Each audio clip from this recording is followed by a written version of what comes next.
The times में आपका स्वागत है। मैं हूं आपके साथ मुनव्वर आलम। मुस्लिम पक्ष की तरफ से बाबरी मस्जिद केस को देखने वाले सुप्रीम कोर्ट के सीनियर वकील डॉक्टर राजीव धवन का अचानक एक बयान आता है कि जमीयत उलमा हिंद ने उन्हें बाबरी मस्जिद केस से बरतरफ कर दिया, हटा दिया है। शाम होते होते जमीयत उलमा हिंद की तरफ से भी सफाई आती है कि नहीं, ऐसा बिल्कुल नहीं है। जमीयत उलमा हिंद के अब भी वो वकील हैं और बाबरी मस्जिद केस को वो देख रहे हैं, लेकिन माजरा क्या था, कज़िया क्या था, किसी को कुछ समझ में नहीं आया। इसी चीज़ को समझने के लिए आज हम आए हुए हैं all India Muslim personal law board के वर्किंग कमेटी के मेंबर डॉक्टर कासिम रसूल इलियास साहब के पास। आइए हम जानते हैं कि आखिर मामला क्या था। सर, आपका बहुत बहुत स्वागत है। सर, सवाल ये है कि माजरा क्या था। सुबह ये बयान आता है कि राजीव धवन ये लिखते हैं कि हमें निकाल दिया गया है, बरतरफ कर दिया गया है। शाम होते होते जमीयत उलमा हिंद कहते हैं कि नहीं, ऐसा बिल्कुल नहीं है, अब भी वो हमारे वकील हैं, बाबरी मस्जिद केस को वो देखेंगे। मामला क्या था, कज़िया क्या था सर? देखिए, असल में 30 नवंबर को बाबरी मस्जिद से मुताल्लिक़ जितने एडवोकेट ऑन रिकॉर्ड्स है उनकी हमारे साथ एक मीटिंग हुई। बाबरी मस्जिद कमेटी जो है all India Muslim personal law board की, उसमें सब लोग मौजूद थे। जमीयत उलमा के जो एडवोकेट ऑन रिकॉर्ड है एजाज़ मकबूल, वो भी मौजूद थे, और बाकी जो 7 हमारे एडवोकेट ऑन रिकॉर्ड है वो भी मौजूद थे। और उसमें ये तय पाया था कि हम लोग 3 तारीख को दोबारा बैठेंगे और जितने रिव्यू पिटीशन मुख्तलिफ़ लोगों की तरफ से दाखिल हो रहे हैं उन सब का एक बार जायज़ा लेंगे कि अप टू द मार्क है या नहीं, और उसके बाद फिर हम डॉक्टर राजीव धवन से मुलाकात करेंगे। ये बातें तय हो गई थी, लेकिन अचानक 3 तारीख से पहले ही 2 तारीख को ये कंट्रोवर्सी सामने आ गई, और ये मालूम हुआ कि 2 तारीख को जमीयत उलमा ने रिव्यू पिटीशन फाइल कर दिया एजाज़ मकबूल साहब ने जाकर। तो हमें एहसास हुआ कि भाई ये तो एक तरह का बिट्रायल है। अभी एक बात तय हुई थी कि हम लोग सब मिलकर कोशिश ये करेंगे कि एक ही साथ दाखिल हों, ताकि एक मैसेज जाए पूरी मिल्लत को कि उम्मत के लोग इसमें तमाम फ़रीक़ मुत्तहद हैं और मुत्तहदा तौर पर लड़ाई लड़ी जा रही है। तो उसके बाद फिर डॉक्टर राजीव धवन का बयान आ गया, अखबारात में भी आ गया, और उसके अलावा जो है वो मीडिया पर भी आ गया, NDTV पे भी आ गया, और उन्होंने कहा कि मुझे सैक कर दिया गया और मेरे मुतालिक गलत बयानी से काम लिया गया। हुआ ये था कि उसी दिन जो है प्रेस कॉन्फ्रेंस हुई मौलाना अरशद मंदी साहब की, और उसमें ये एक एहसास पैदा किया गया या ये बात कही गई कि डॉक्टर राजीव धवन साहब बीमार हैं और वो अवेलेबल ना होने की वजह से उनका इसमें सेटलमेंट में इन्वॉल्वमेंट नहीं है इसमें। और उसमें यानी एक बात और भी चली गई कि हमने उनको एक तरह से इस केस से हटा दिया। तो उसके बाद राजीव धवन साहब ने एजाज़ मकबूल साहब का फ़ोन गया उनके क्लर्क के पास में, और एजाज़ मकबूल साहब ने उनसे ये कहा कि भाई मुझे अफसोस है, मैं मजबूर हूँ, मैं कुछ कर नहीं सकता इस मामले में।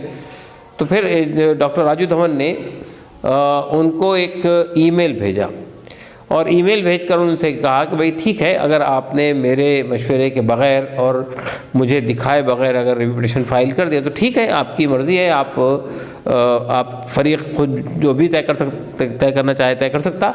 तो इसका मतलब मैं ये समझूँ कि मुझे सैक कर दिया गया इस केस से, यानी मुझे हटा दिया गया केस से। तो उनका यानी राजीव धवन साहब ने हमको ये बताया कि उनकी गुफ्तगू से एजाज़ मकबूल साहब की गुफ्तगू से ऐसा लगा कि हाँ, आपको सैक कर दिया गया इस केस में से। तो उनका ठीक है, आप पार्टी है जो जिसको तय करना चाहे तय करे।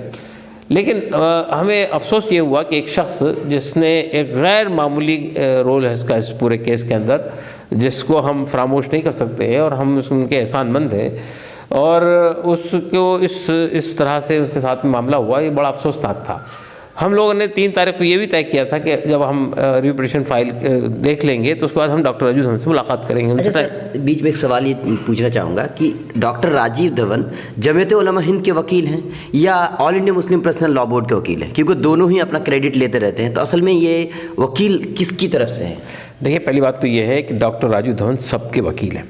हमने ये तय किया था कि मुस्लिम फ़रीक़ों के जितने पिटीशन हैं उसके फ़ाइनल आर्गूमेंट में डॉक्टर राजीव धवन ही उसको देखेंगे।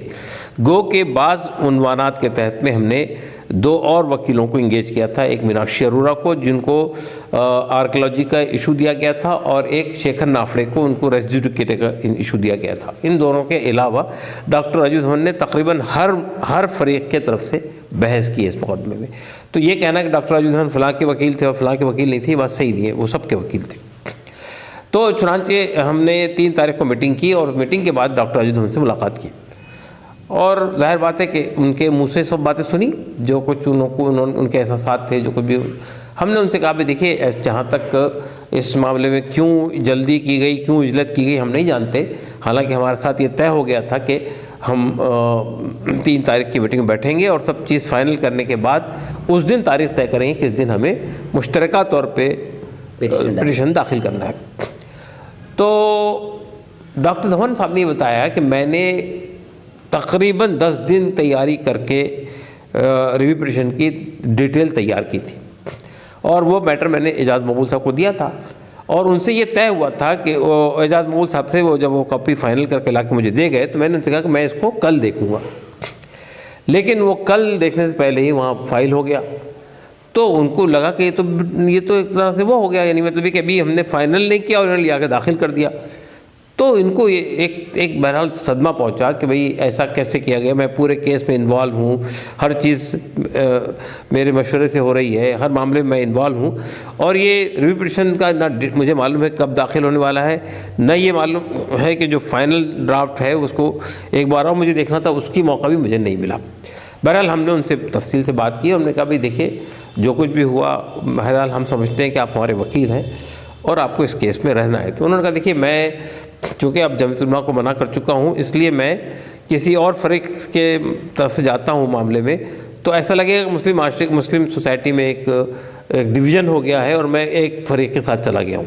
तो मैं नहीं चाहता हूँ कि इस तरह का डिवीज़न मुसलमानों के अंदर हो।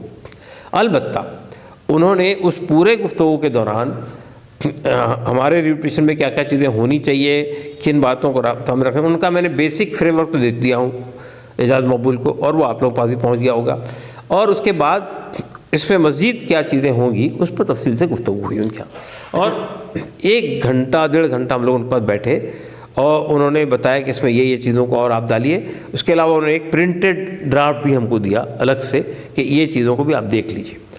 तो मैं उसके बाद उन्होंने ये कहा कि देखिए अगर ये केस ये पिटीशन एडमिट हो जाता है रिव्यू पिटीशन और इस पर बहस होती है तो मैं बहरहाल मस्जिद के केस में मैं इन्वॉल्व हूँ और मैं उसमें बहस करूँगा। अच्छा सर, ये इस केस में डॉक्टर राजीव धवन सर कब से हैं और कितने सालों से इस मामले को देख रहे हैं सर? देखिए डॉक्टर राजीव धवन साहब जो है 1994 में एक केस आया था सुप्रीम कोर्ट में, जब बाबरी मस्जिद की ज़मीन को नरसिम्हा राव ने वहाँ पे 67 एकड़ ज़मीन एक्वायर की थी। तो उस केस को इस्माइल फारूकी ने यहाँ पे चैलेंज किया था। उस इस्माइल फारूकी वाले केस में पहली बार डॉक्टर राजीव धवन साहब इस केस में अपीयर हुए, यानी अयोध्या के मसले पर, और अच्छी बहस की उन्होंने उसके अंदर। उसके बाद लखनऊ के अंदर भी हमने इनको 2-3 बार इन्वॉल्व किया है वहाँ की हियरिंग में, जिसलिए कि जब सिद्धार्थ शंकर रे साहब का इंतकाल हो गया और उनकी जगह कोई नहीं था सीनियर वकील, तो इनको भी हमने इस्तेमाल किया। उसके बाद देखिए 2001 में जब शीला पूजन का वहाँ पे शोषा छोड़ा गया राम जन्मभूमि न्यास की तरफ से कि हम शीला पूजन करने वाले हैं, जबकि वहाँ स्टेटस को ऑर्डर लगा हुआ था, तो यहाँ सुप्रीम कोर्ट में उसको चैलेंज किया गया। तो उस वक्त all India Muslim personal board की तरफ से 3 बड़े वकील खड़े हुए थे, एक कपिल सिब्बल, एक सिद्धार्थ शंकर रे और डॉक्टर राजीव धवन। तो डॉक्टर राजीव धवन उसमें भी इन्वॉल्व थे। उसके बाद जब हमने 2011 में ये मुकदमा यहाँ मुंतकिल हुआ, उस वक्त भी डॉक्टर राजीव धवन से हमने बात की कि भाई आपको इस मुकदमे में आना है। अलबत्ता उस मौके पर हमने उनसे ये भी कहा कि अब तक तो आप बग़ैर फ़ीस के इस काम को अंजाम देते रहे हैं, लेकिन चूँकि अब सुप्रीम कोर्ट में लगातार बहस होगी और एक लंबे वक्त तक बहस होगी, तो हम चाहते हैं कि आपसे कुछ चीज़ तय कर ली जाए। ज़ाहिर बात है कि हम अपनी जो इस्तात है उस मुताबिक देंगे, लेकिन बहरहाल आप से हम तय करना चाहते हैं। उस मौके पर डॉक्टर राजीव धवन साहब ने ये बात कही थी कि देखिए जब मेरे हालात अच्छे नहीं थे उस वक्त भी मैंने इस मामले में आपसे 1 पैसा चार्ज नहीं किया, तो चुनांचे मैं इस मामले में चाहे केस कितना ही लंबा चले, कितना ही मुझे मामलात को छोड़ना पड़े, कि अपने मुकदमात को छोड़ना पड़े, मैं इस केस में आपसे 1 पैसा नहीं लूँगा। इसके बाद जब हमने ये कहा कि अच्छा ठीक है, आपके जो कलर के स्टाफ हैं हम उनको देना चाहते हैं ताकि वो भी इन्वॉल्व होंगे, उन्होंने नहीं आप उनको भी नहीं देंगे। तो आप इससे उनके कमिटमेंट का अंदाज़ा लगा सकते हैं। और आप देखिए ये 40 दिन तक तो मैराथन मीटिंग चली है, मैराथन बहस हुई है इसमें। इसके अलावा 2011 में आया था, 2017 से मामला चला, फिर 2019 में 5 अगस्त से बहस हुई। तो दरमियान में जब भी मौका मिला डॉक्टर राजीव धवन उसमें खड़े हुए, और फिर 40 दिन तक तो लगातार सुबह 10 बजे से लेकर शाम के 4 बजे तक बहस होती थी, कभी कभी 5 बजे तक बहस होती थी। वो उसमें बैठे रहे और इस दरमियान में किसी मुकदमे को उन्होंने इंटरटेन नहीं किया अपने मुकदमे। आप सोच सकते हैं, यानी एक होता है फीस न लेना, एक नुकसान तो ये है, उसके अलावा अपने तमाम मुकदमात को पस से फुट डाल देना। डॉक्टर राजीव धवन जैसा सीनियर आदमी जिसकी एक अपीयरेंस की फ़ीस कई लाख होती है, वो आदमी 40 दिन तक के लगातार इस मुकदमे में बहस करे और एक पैसा चार्ज ना करे और कोई मुकदमा किसी का न लड़े, तो आप अंदाज़ा लगा सकते हैं कमिटमेंट का। अच्छा सर, सवाल ये उठता है कि ये इस तरह के जो वकील रखे जाते हैं, तो एक तरफ कहा जाता है कि ऑन रिकॉर्ड जो है एजाज़ मकबूल साहब हैं, और दूसरी तरफ डॉक्टर राजीव धवन बहस में शामिल होते हैं, वही बहस करते हैं। तो किस तरह की बातें होती है, इस तरह के वकील किस तरह से बहाल किया जाता है सर? देखिए, पहली बात तो यह है कि सुप्रीम कोर्ट में आप कोई पिटीशन दाखिल करना चाहते हैं, वो थ्रू एडवोकेट ऑन रिकॉर्ड होता है। एडवोकेट ऑन रिकॉर्ड एक वो है जो सुप्रीम कोर्ट का एग्ज़ाम पास करने के बाद में एडवोकेट ऑन रिकॉर्ड का लोग एडवोकेट ऑन रिकॉर्ड बन जाते हैं। अब जो भी मुकदमे फाइल होगा वो एडवोकेट ऑन रिकॉर्ड के ज़रिए से होगा। Advocate on record he senior को इंगेज करता है, यानी सीनियर को, यानी मतलब पार्टी भी करती है लेकिन एडवोकेट ऑन रिकॉर्ड के तवस्सुत से किया जाता है। तो एडवोकेट ऑन रिकॉर्ड का रोल बहुत क्रूशल होता है सुप्रीम कोर्ट के मामले में, और इसके चूँकि तमाम मामलात को उसको देखना होता है, तमाम चीज़ें तैयार करनी होती है, सीनियर के सामने चीज़ों को रखना। सीनियर तो बहस करता है आके, पूरे मुकदमे की फ़ाइल तैयार करने का और हर चीज़ तैयार करने का रोल जो है वो एडवोकेट ऑन रिकॉर्ड और उसके जूनियर्स का होता है, और बाद में बहस जो होती है सामने सुप्रीम कोर्ट के अंदर वो सीनियर करता है। तो सीनियर का काम सिर्फ बहस करना है, बाकी तमाम मवाद का जमा करना, तमाम दस्तावेज़ात को लाना, जितने सवालात खड़े होते हैं उन सवालात के सिलसिले में रिसर्च करना, चीज़ों को निकालना, ये सब काम एडवोकेट ऑन रिकॉर्ड उसके जूनियर करते हैं। लेकिन आपको ये बता दूं मैं इस मामले में ख़ास बात कि बहस ख़त्म हो जाने के बाद सुप्रीम कोर्ट में 5 बजे डॉक्टर धवन अपने घर जाते थे और 6 बजे से तमाम जूनियर्स उनके यहाँ पहुँच जाते थे अगले दिन की तैयारी के लिए, और रात के 12 बजे तक वहाँ बैठे रहते थे, कभी कभी 2 बजे रात में। इनका खाना पीना, इनके तमाम चीज़ें, ये सब डॉक्टर धवन साहब खुद करते थे। और दूसरे दिन 9 बजे ये तमाम जूनियर्स जो चीज़ें अगले दिन के लिए तैयारी करनी थी वो सब तैयार करके मटेरियल उनके टेबल पर रख देते थे, और वो पढ़ने के बाद फिर बहस करते। अच्छा सर, अब ये सवाल उठने लगा है जब से डॉक्टर राजीव धवन ने कहा कि मुझे निकाल दिया गया है, और आपने कहा कि डॉक्टर राजीव धवन की जो खिदमात हैं वो गैर मामूली हैं, तो इसके बाद जब उन्होंने ये कह दिया कि भाई मुझे निकाल दिया गया है और उलमा हिंद ने निकाल दिया, तो उसके बाद से फेसबुक ट्विटर पर एक तरह से ट्रेंड चलने लगा कि ना राम का हुआ ना मियाँ का हुआ। उसके बाद से डॉक्टर राजीव धवन पर सवाल उठने लगे कि इससे पहले तो तुम हिंदुओं को बुरा कहते थे और मुसलमानों की तरफ से तुम लड़ने गए और मुसलमानों ने भी तुम्हें धक्के मार कर निकाल दिया, तो यही अंजाम होता। इससे क्या ऐसा नहीं लगता है कि गलत पैगाम लोगों तक पहुँच गया है, लोगों को अब लगने लगा है कि देखो मदद करने का यही वसीला मिलता है? देखिए, पहली बात तो ये है कि जमात उलमा की तरफ से बयान आ गया है कि हमने नहीं निकाला उनको, ये मिसकम्युनिकेशन हुआ है मीडिया के ज़रिए से। अलबत्ता मैं ये सिर्फ कहूँगा कि जमात उलमा को इतनी उजलत नहीं करनी चाहिए थी। ये जो 2 तारीख को दाखिल कर दिया गया ये सही नहीं था। जब हम लोग एक नतीजे पहुँच चुके थे कि हम 3 तारीख को दोबारा बैठेंगे, डॉक्टर राजीव के पास जाएंगे, तमाम चीज़ों रिकॉर्ड देखने के बाद फाइनल करके हम 5 या 6 या 7 तक दाखिल करेंगे, तो इतनी उजलत की ज़रूरत क्या थी? ये सब मामला ख़राब हुआ है सिर्फ उजलत की वजह से। अगर ये उजलत नहीं की जाती, 2 तारीख का पे इंसिस्ट नहीं किया जाता और doctor Rajiv Dhawan final draft देख लेते तो कोई मसला नहीं पैदा होता। ये सिर्फ इस वजह से हुआ। देखिए, मसला क्या था कि भाई वो जो बात कही कि बीमार है, हुआ ये था कि वो एक रूटीन चेकअप के लिए गए थे अपने, तो उन्होंने कहा मैं डॉक्टर के पास बैठा हूँ, तो ये समझा गया कि बीमार है। बहरहाल मसला ये मैं ये कहना चाहता हूँ आपसे कि सिर्फ ये जो उजलत है ना कि हम पहले जाके दाखिल कर दें और हम पहले नंबर पर रहें, ये सही नहीं है। और अगर ऐसा ना होता तो आज ये सूरत हाल नहीं पैदा होती। देखिए, डॉक्टर राजीव धवन के बारे में जो कुछ भी फेसबुक पर कहा जा रहा है वो गलत कहा जा रहा है। ज़ाहिर है मुस्लिम फ़रीक़ों ने उनको छोड़ा नहीं है, वो और मुस्लिम फ़रीक़, हमने भी पर्सनल बोर्ड की तरफ से भी एक बयान जारी किया है मौलाना वली रहमानी साहब की तरफ से कि उनकी खिदमत नाकाबिल फ़रामोश है, उम्मत मुसलमान की एहसानमंद रहेगी, उनका एक गैर मामूली रोल रहा है, उसको हम फरामोश नहीं कर सकते और वो हमारे वकील रहेंगे।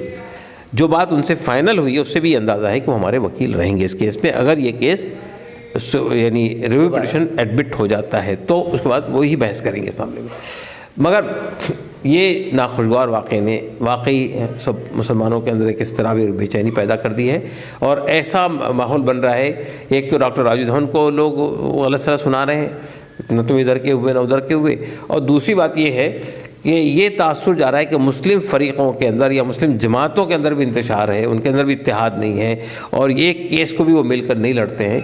तो ये सब बातें जो है गलत हो रही है। मेरा ख़्याल है कि जमात-उल-उलमा ने फ़ौरी तौर पे बयान जारी करके इस तासुर को ख़त्म करने की कोशिश की, लेकिन होना ये चाहिए अब कि हमें मिलजुल कर इसी केस को लड़ना चाहिए। अलग अलग यानी हम अपनी 1.5 की मस्जिद अलग बनाने लगेंगे, ये उम्मत का केस है, ये हम उम्मत के बिहाफ पर लड़ रहे हैं, चाहे जमात-उल-उलमा लड़ रही हो, चाहे मुस्लिम पर्सनल लॉ बोर्ड लड़ रहा हो, हम उम्मत के बिहाफ पर लड़ रहे हैं।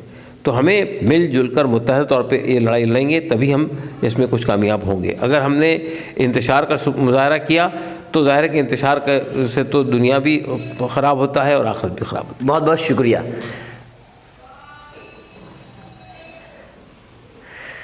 दोस्तों मतलब बिल्कुल